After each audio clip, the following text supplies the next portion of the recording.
Alright guys, I've got a treat for you. So, I haven't really seen any videos online of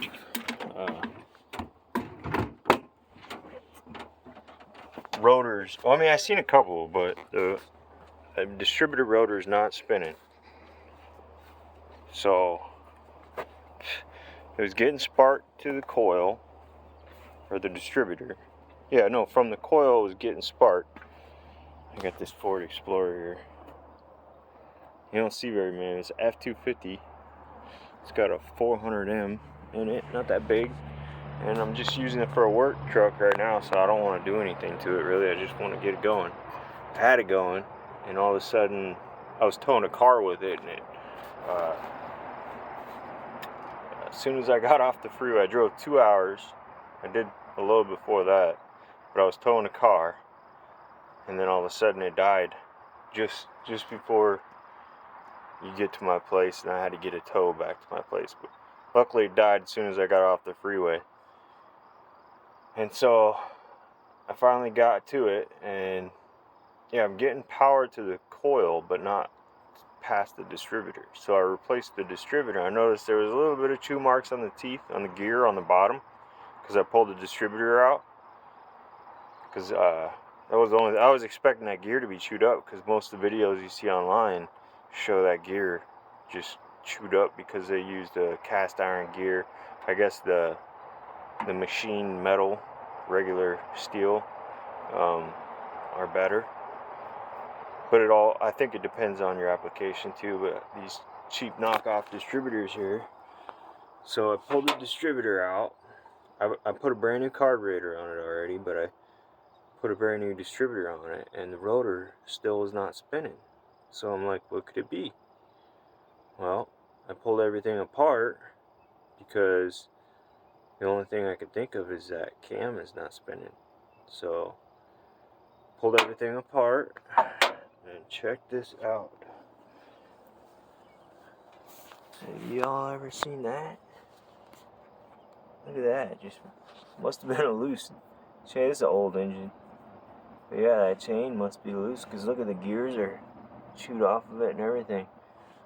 Which is really not that bad, because at least the cam is not seized up. I was kind of scared that the cam might be seized up, but as long as I can get a new timing chain with gears and everything, and get that metal out, which I already got it all apart, so should be able to throw it back together and be good. Hopefully there's no more metal inside the motor, but I'm gonna try to run it, so I'll keep you posted.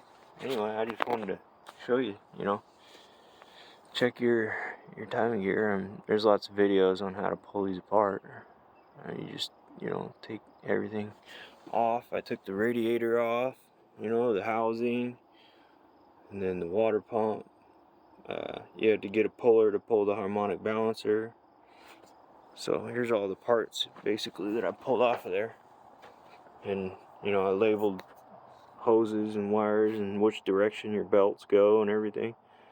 You gotta take the bracket off, the alternator, the fuel line, smog pump if you got it. If you did a delete, your grill, radiator, water pump, harmonic balancer, and that's it. You're to it. But then there's still a lot of work you gotta do, because to put it back together, you gotta get it up on stands. You gotta disconnect your manifold. You don't have to unhook the manifold, but I mean, you gotta disconnect it from your exhaust. And then you undo your motor mounts, and you raise the engine up enough to get that pan off. That's how it says to do it in the manual. And for people who do not have the manual, I will show you real quick. You can pause the video.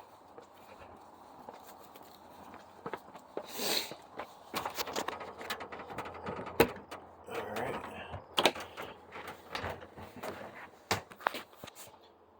Pause the video. And here. So, all models. Timing cover and chain removal.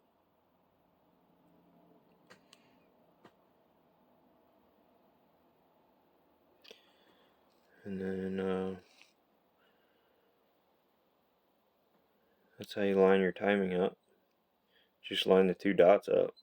You know, you turn your crank until it lines up. You should be able to put a bolt in there with two nuts that I made on my other engine. I'm going to steal it off my other engine, but that way you can turn the motor. You just put two nuts together, you know, tension them up, and then you can turn the motor. Just go to any fastener place, and here's the rest of it.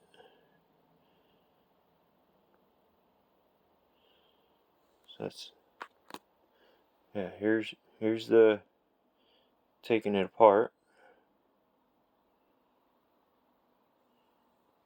The top section.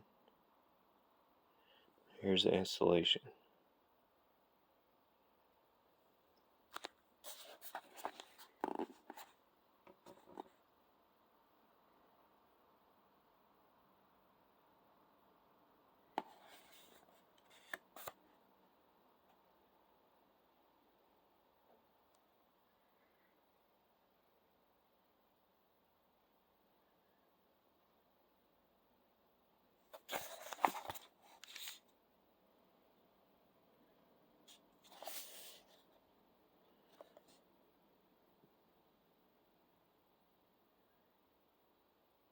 And there you go.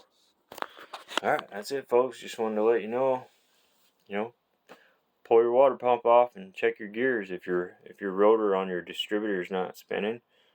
Hopefully it's just the gear, and if that's chewed up, you can just drain your oil, put a new distributor on it, drain your oil, make sure all the pins are in there too, so because if any of those dowel pins slide out, you can, on my engine, I think it was like 5/16, you can put a long socket down in there and you can turn that oil pump extension. Basically it turns the pump, but you can put a 5/16 on there and turn the motor. Or you could turn the oil pump. That way, when you put your distributor in there, and if it's not lining up when you put it back in, you just turn it a little. Just keep turning it a little bit until it finally clicks back in there. But yeah, just if it's not the gear, chances are it might be the gear on your timing chain, or maybe your timing chain's not snap. Worst case scenario, you got like a seized valve or snap crank or camshaft, which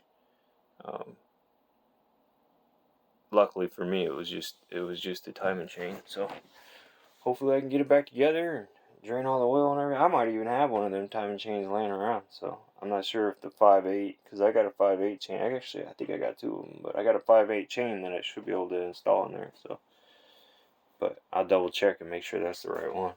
We'll see what happens. All right, later.